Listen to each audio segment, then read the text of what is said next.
So here's 8 ways that you can organize better with ADHD. And the first thing is you want to break down the organizing time or the decluttering time. And what I mean by this, go ahead and set up some breaks as you're going in to do the organizing. So you want to organize for maybe 15 minutes, 20 minutes, take a 5-minute break, and then go back and start to organize again. This lets you actually have a set time that you're going to get to a break, and also breaks it down so you don't have to go through a 2 hour, 3 hour session going through and decluttering everything. And you look at that task, and that just makes you feel like this is going to take a really long time. Instead, you have a break, and so you can break those breaks out. So it makes it feel like less of a time, and you know that you're going to get some relief at some point, right? So that is going to be a good thing when you're trying to go through and organize your room or your home or whatever. And oh, you can try this as well. You can do a daily declutter, and that means you're going to take 10 or 15 minutes per day, go around and actually declutter your home and actually go through and organize your home, put things back in place. You take that time each day to do just a little bit each day instead of going through and actually doing the full decluttering session, 2 or 3 hours, even a half a day, trying to declutter. You're going to keep it in more of a order. You're going to keep it more decluttered. It's going to look better. It's going to look like you have more space in your home because all the clutter is going to be just reduced just by doing this. And really what this is about, it's about time awareness, because you know that you only have to do this task a certain amount of time. That means you'll have to go through the task of estimating how much time something's going to take you.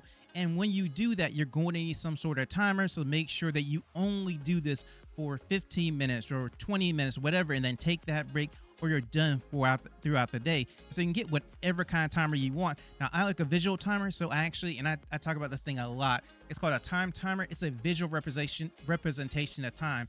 So what you do is you take it and you turn it, and now it has 60 minutes. So you can do it for 60 minutes. You can do it for 30 minutes or 20 minutes or 15 minutes. You set it whatever, right? And so as you're using this thing, what happens is, as you're going through the whole process of doing whatever you're doing, you can see this thing from like across the room. You see the color. That's the amount of time that you have left. So if you set it for 60 or 15 or whatever, then what happens is as it actually goes down, as the time actually goes down, then you see the color disappear. So even if you don't like see how much time is the actual number of time, you can see how much time you have left because of the fact that it has that color to it. And as you're seeing the color go down, you know, okay, I just have this amount of time left. You know, I'm thinking about 5 minutes left because I see it right there, and I'm getting used to how much time is left on this thing. So this is a really cool device to have. It's called Time Timer. It's just one of the best devices to actually help you keep time. And something else you need to do is you need to have some easy way to store things, because a lot of times we might have just stuff over the counter, the table, just knickknacks, whatever it is. It just looks cluttered at that point. So you want to have some way that you can actually take that stuff and put it into some sort of container. Or you have like this seasonal stuff, like maybe decorations or maybe stuff that you only wear one time of the year and you don't need that stuff all the time. And so you want to have some sort of container to put that stuff in. So when that season comes around again, you have that stuff, you can take it out and then use that stuff. So one of the ways you can do this is you can actually have clear containers.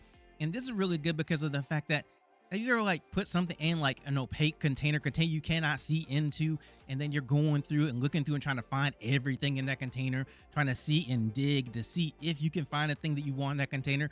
That's just like frustrating. So a clear container is good because now you can just look over, see what's inside it, and it saves you a whole bunch of time, because if you are looking at the wrong container, you know that thing that you're searching for is not in there. And the thing about this is too, you can get them in, if you want to get them in like different colors, different tints and stuff like that. Still clear, has a tint, you know, a tint on it. And I have a green one or whatever that's cool like that, has a tint on it. It's pretty cool. So you can also do that as well. Now, another way that you can actually do this is to have like baskets around your home. Baskets are awesome because you can still take stuff from whatever counter or table, just whatever your items are at, and take them, put them inside a basket. And when you do that, then it's going to actually have these things in one area, corralled in one area. So even if they're completely different things, they still look better being in a basket than just being all around, just spread out all over. And so the thing about this is baskets come in a variety of colors and shapes and sizes, and you can put them basically anywhere in your home.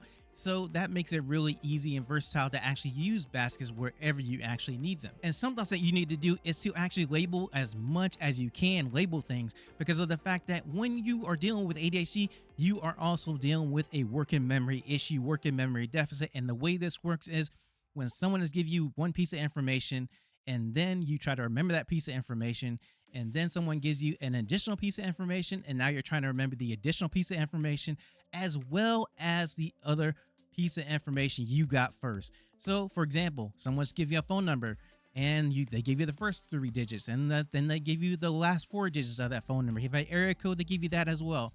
And now you're trying to remember all that at once and you are not writing it down. Now, are you going to remember the whole phone number if you don't write it down? Probably not. And so this is what you're actually dealing with when you are dealing with working memory. So if you have put something in a container in a special place in a room and you're trying to remember where that place is, and you just say, oh, I'll sure I'm gonna remember it later, right? I'm gonna remember it when I put this here, and can I come back into the room later? I will remember that thing is there. But when you come back into the room later, you are coming back and you're trying to focus on, I need to remember this thing. Where did I put it? Where did I put it? And then you get distracted by something else, or someone asks you something, and now you're trying to take all the information in, and then you can't remember the first piece of information that you really want to do was remember where that thing is. And so what you need to do is you need to label everything that you can. That way you don't have to rely on your working memory at all. You can just rely on looking for the label, finding what you need. It's going to be much faster. It's going to save you time, and it's going to be much easier for you if you have a label. So anything that you think that you might want to remember, make sure it has a label on it. And that means even if you want to actually have a label to where you put something, and this is a place for that thing, and so I'm going to put a label there so I remember that thing goes there. And speaking of labeling things where they're supposed to go, you need to have a place for everything in your home. That means every item in your home needs to have a designated place where you place that thing. And the reason is because if you don't, then sometimes things will just become clutter because they're randomly left out and you have no place to put it. And that also means that you might just run out of space, and then you really don't have space for everything in your home. And so you want to make sure that you have some place to put that item. And this really helps because if you go into a room and you have all this stuff and you have no idea where stuff goes, and then you just start putting stuff random places, you're not going to remember where that stuff is. And that is just really bad because then you're in a room looking for just minutes or hours or trying to find that one thing and you have no idea where it is. So that can be bad. So you want to figure out, okay, this is going to be the perfect place for that.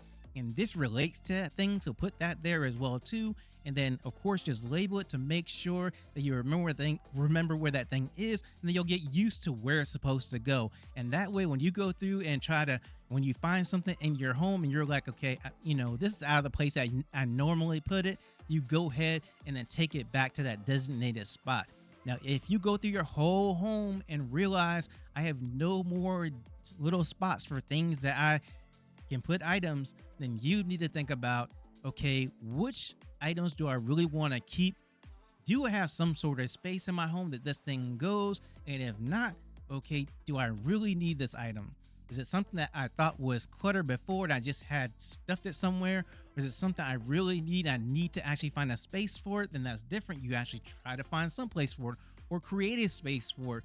Maybe put some floating shelves on your wall and take advantage of that space. Now you have an additional space for that thing that you didn't have before, and that can be good as well. So you want to make sure that whatever you have in your home has that space. And if it doesn't, then you need to figure out, is it something you really need to keep? Or is it something you have just decided that, hey, I was going to throw it away before and now I can actually throw it away? If you're getting an item that's new, then of course it makes it really easy to get rid of the item that's old of the same type of item and then put the new thing in. And that means it's easy to figure out where that thing goes. And here's something else that you need to do. You need to figure out how you're going to break things down and organize them when you do that. So for example, you can break them down by category. So jeans, shirts, work clothes, all different categories of clothes. Or you just say clothes, one category, and you do subcategories. However you want to break it down, you break that down, and then in your closet, you set them up that way. Or break things down by color. So you might have stuff in your closet, and then you have yellow, green, blue, red, and they're all in different sections in your closet. Walk in your closet, all your blue stuff, all your red stuff, all your green stuff, all your yellow stuff. Not sure if I put those all in the same section, but I'm just saying that is how they'll be in your closet. Or you break them down by purpose. So you have different things, like you have a coffee station, gonna make coffee, all your stuff to make coffee is in that place. You have toys for your kids, they have one little toy section where they're going to go and actually do toys.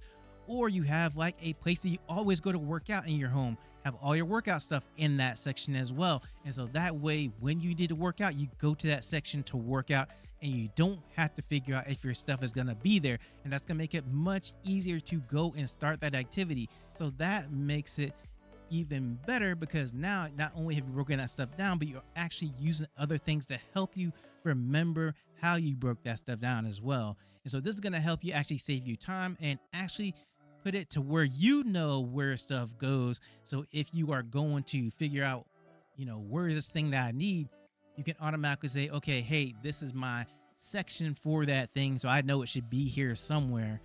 Or if you just see something randomly, then okay, I need to pick this up and take it back to this section, because that is my section for this. And something else you need to do is you need to try different declutter methods that are going to help you. One is called one in, one out method. That means that you are bringing in an item into your home and you get rid of something else. This is great because it actually makes you stop and think when you have ADHD, because a lot of times you get impulsive with ADHD, new, shiny, I'm going to go buy this thing. And then when you go to do that and you're using this method, you have to think, okay, I'm bringing this thing in. What do I need to get rid of? And if it's not important enough to get rid of something else, then you don't need to actually buy it.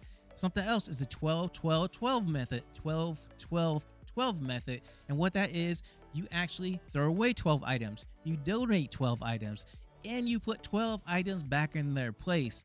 And so this is really good, because if you do this even for one day, you're getting rid of 24 items out of your home, and then 12 items are going back in their proper place. If you do it for multiple days, then you just kind of multiply that every day until you are at a place where you're like, okay, I feel good about where I am. I don't have to do this anymore.